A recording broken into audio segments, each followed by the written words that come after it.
L'âge nubile. Vous savez ce que c'est? C'est l'âge auquel on est autorisé à se marier sans l'accord de ses parents ou tuteurs légaux.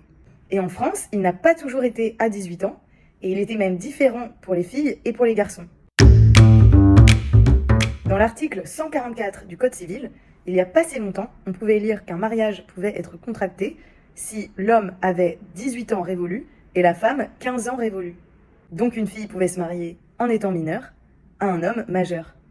L'âge nubile des femmes n'a été modifié qu'en 2006, oui, vous avez bien entendu, avec la loi du 4 avril 2006 qui a été votée pour porter l'âge légal du mariage pour les hommes et pour les femmes à 18 ans révolus. Pourquoi il y avait une différence d'âge? Est-ce que ça a un rapport avec la puberté? Parce que j'ai lu dans le dictionnaire la définition du mot nubile, donc qui veut dire être en âge de se marier, mais ça décrit aussi une fille pubère. Donc si elle est pubère, elle est en âge de se marier. Alors, est-ce que ça avait un lien avec la capacité des femmes à procréer? Peut-être. D'ailleurs, vous connaissez l'âge moyen auquel on se marie en France?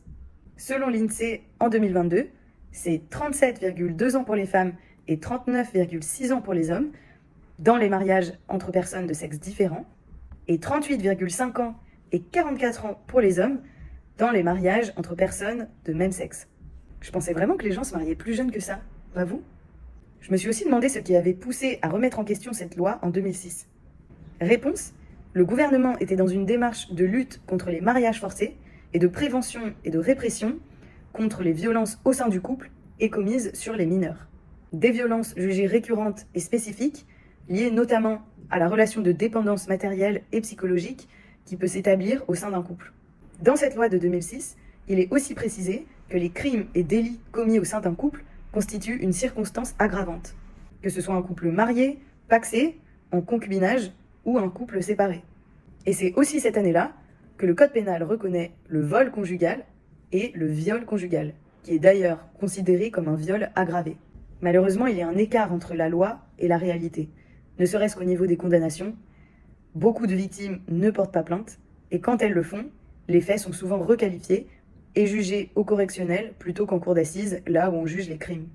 Alors voter des lois comme celle du 4 avril 2006 pour protéger les femmes et les mineurs, c'est bien, mais c'est seulement une partie, une étape du processus.